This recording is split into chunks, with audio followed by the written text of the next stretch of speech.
She's at the center of one of the internet's most divisive storms. For decades, J.K. Rowling was untouchable, a literary queen who created the most beloved fantasy world since Tolkien. But in the age of social media and the never-ending evolution of societal conversations around gender, identity, and political correctness, even queens can fall. What happens when the author of your childhood becomes a symbol of controversy? When millions of fans start asking, can you separate the art from the artist? This is an epic tale of success, obsession, betrayal, and backlash. And finally, J.K. Rowling is trending on Twitter tonight, and it's not because she's putting out another Harry Potter book.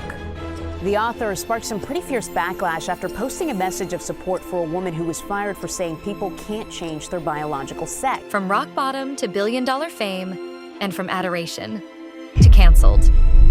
The world cheered her on as she rose, but it was the internet that sharpened its pitchforks when she fell. And if you think you know the full story, think again. This is the rise and fall of J.K. Rowling. Before she was J.K. Rowling, she was Joanne. Even before the fame, the controversies, or the billions, she was just a storyteller, shaped by grief, struggle, and the desire to build a world where good could triumph over evil. A young woman with a complicated past, writing her way through pain.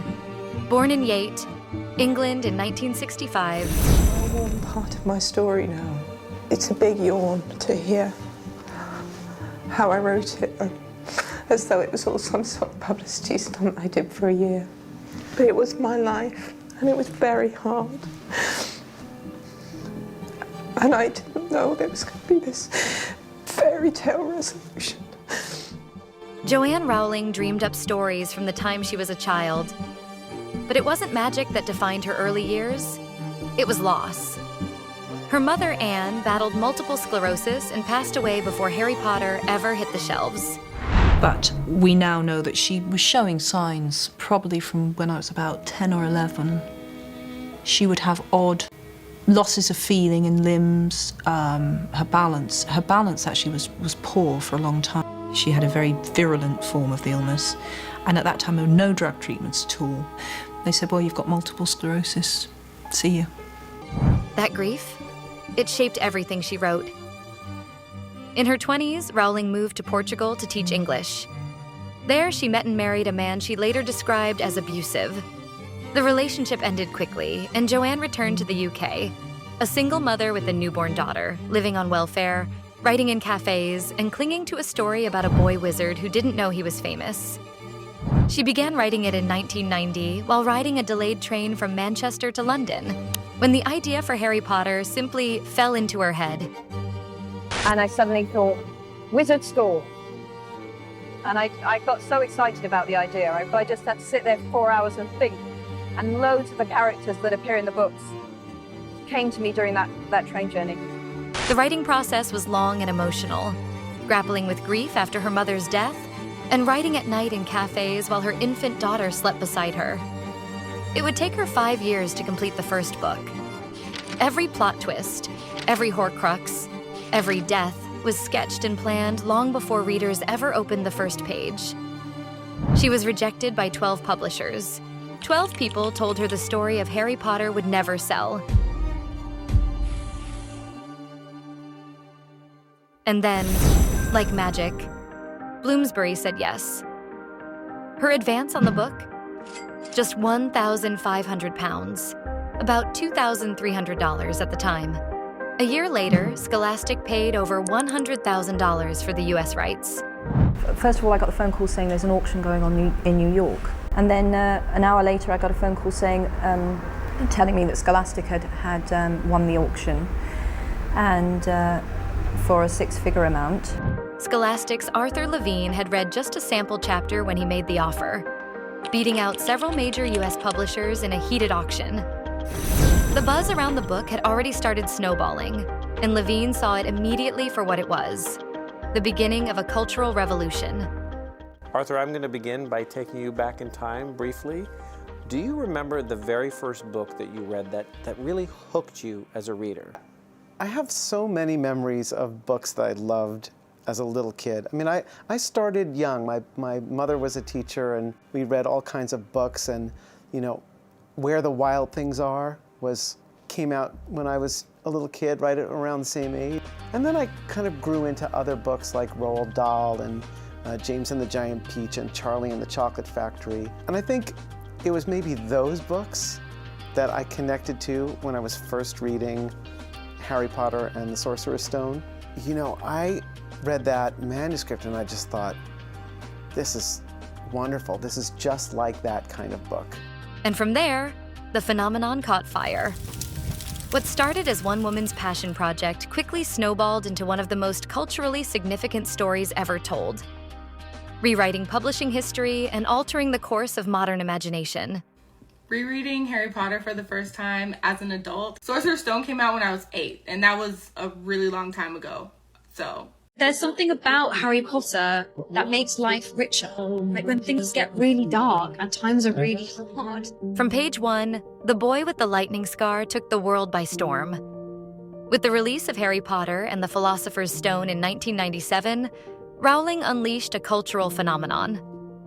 By the time the second book, Harry Potter and the Chamber of Secrets, dropped in 1998, kids were camping outside bookstores to get their hands on it. For many hardcore Pottermaniacs, the place to be was Waterstone's bookstore on Piccadilly in central London. More than 5,000 people lined up for hours before the midnight opening in a festive, colourful line stretching around the block. We've got it after 30 hours. Got it. Adults were sneaking chapters on their lunch breaks. And publishers? They had never seen anything like it. The books became a global obsession, translated into over 80 languages. Rowling was no longer the broke single mom writing in cafes. She was a literary titan.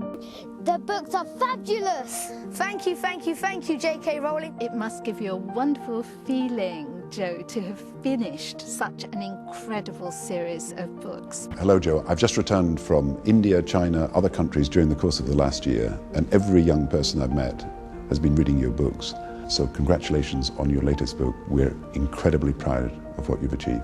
But the real explosion came when Warner Brothers bought the film rights. Suddenly, Hogwarts had a budget, a cast, a soundtrack, and the world was waiting.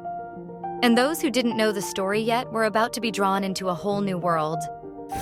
The movies catapulted Harry Potter into a new stratosphere. With each film, premiere came chaos. Fans dressed in robes, waving wands, treating these book characters, and the young actors who portrayed them, like rock stars. I've been waiting months, years for it to come. I had to see it first with all my friends. We got dark marks, we went all wizard out, got a 100-year-old top hat on. This is quite a journey for me. I'm very attached to the books. The movies are amazing, the actors are amazing. J.K. Rowling, where would we be without you?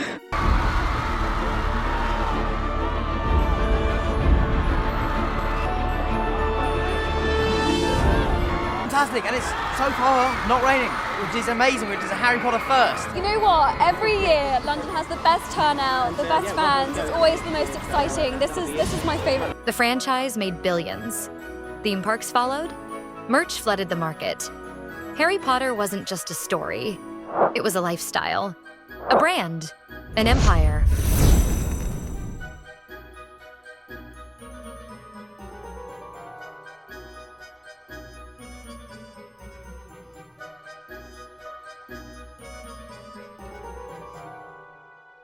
I am here at the Harry Potter store in New York City.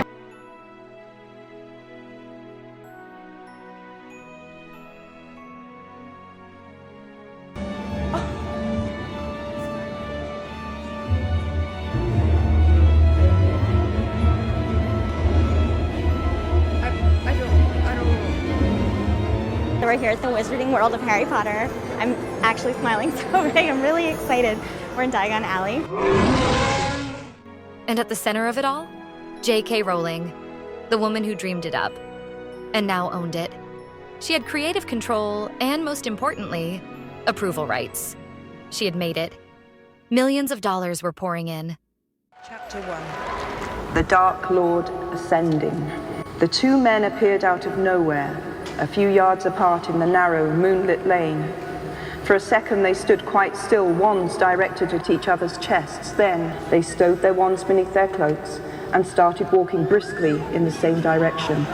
Forbes named her the world's first billionaire author. Time magazine named her one of the most influential people of the year. For a moment, it seemed she could do no wrong.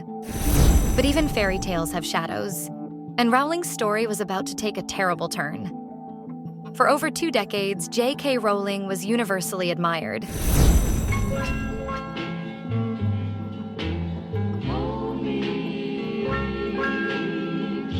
J.K. Rowling's writing process is amazing. I want to talk to you guys about it.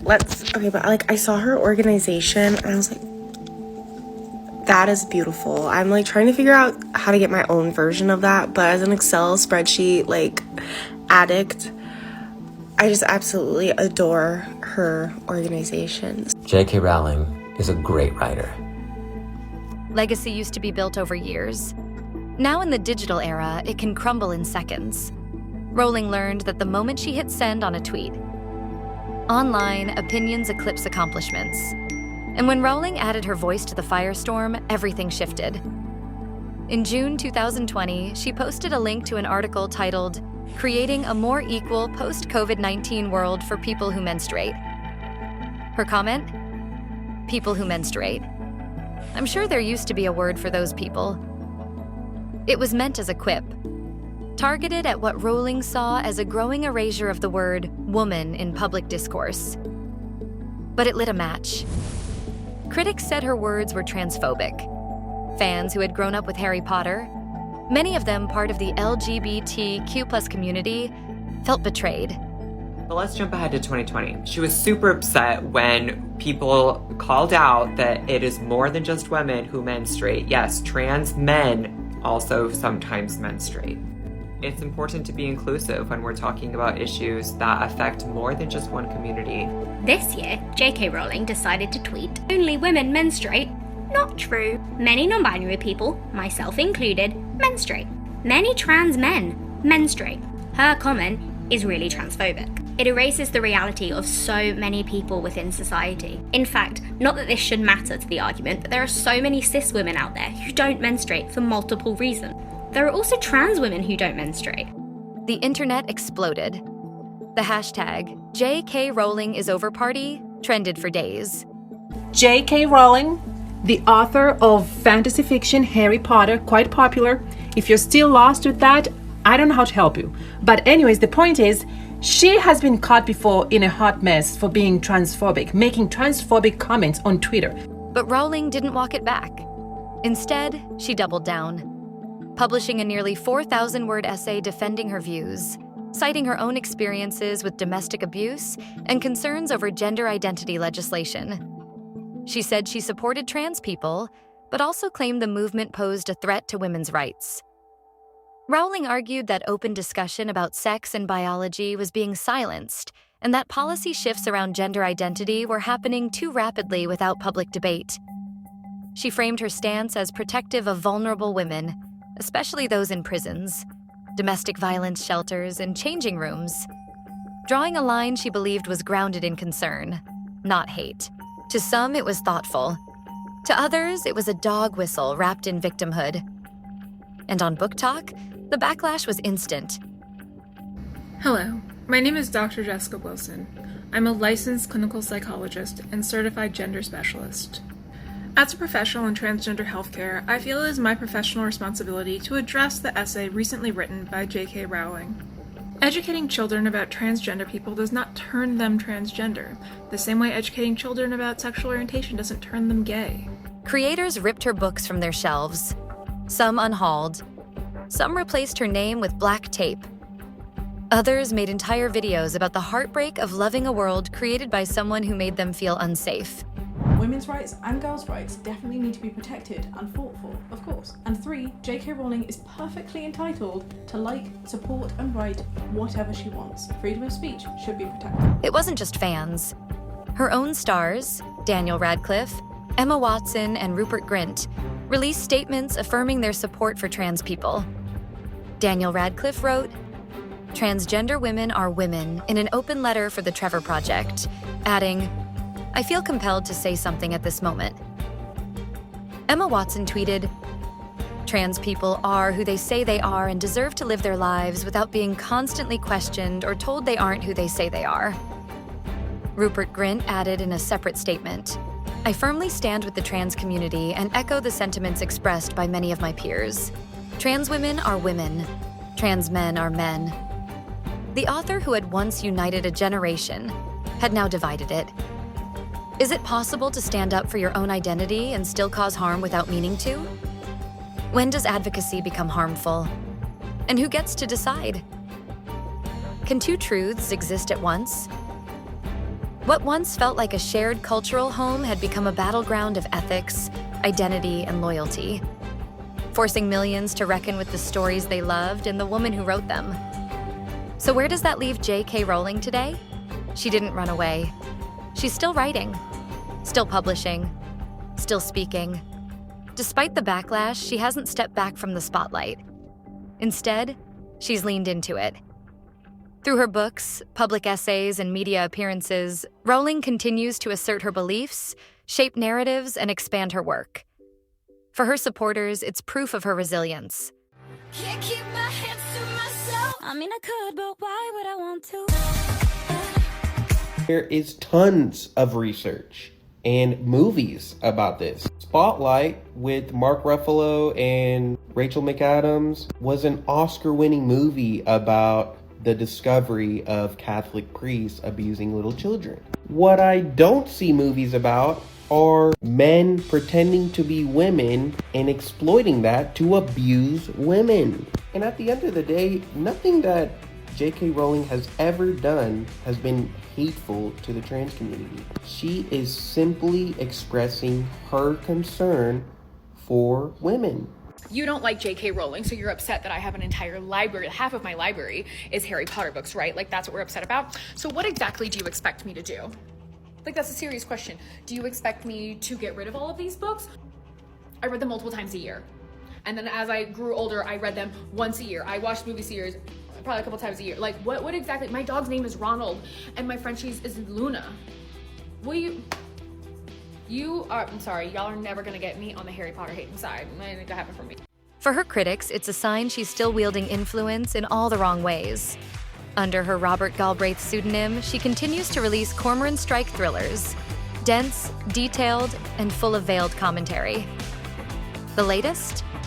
The Running Grave, released in 2023, where themes of radicalization and cult mentalities are dissected in a way many believe echoes her perception of her own cancellation. She's also back in the wizarding world, overseeing a reboot of the Harry Potter franchise, this time as an HBO Max television series. The plan? A full readaptation of each book, one season at a time. She's listed as executive producer. And yes, the internet had opinions. Some saw it as a second chance. Others saw it as a power grab.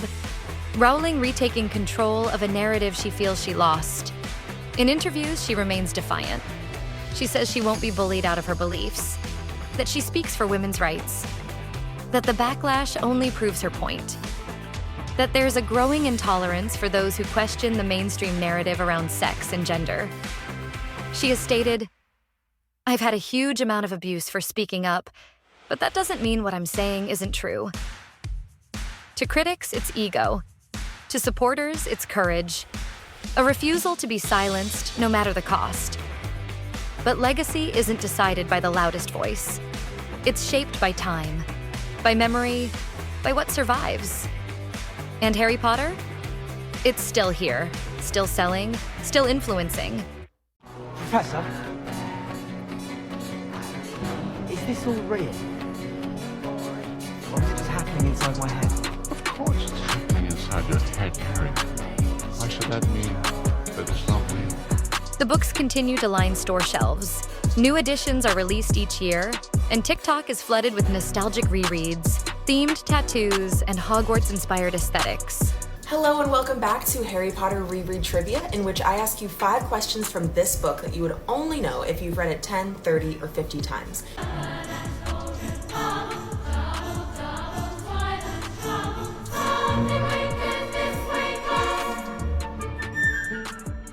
It's Harry Potter's birthday today, and I'm so excited because that can only mean one thing this year, and that one thing is that me and some of my very favorite people in the whole wide world are doing a Harry Potter reread starting today.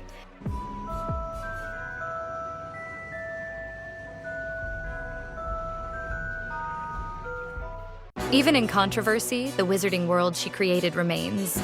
Continued through fan fiction, revisited in classrooms, reflected in high-demand merchandise, and stitched into the DNA of a generation. Harry Potter fans run Don't Walk to Kohl's.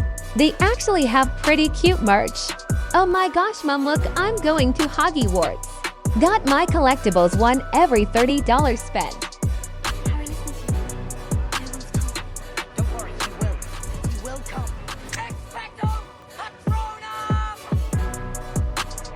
Whether Rowling is remembered as a visionary, a villain, or something messier in between, that's not for Twitter to decide.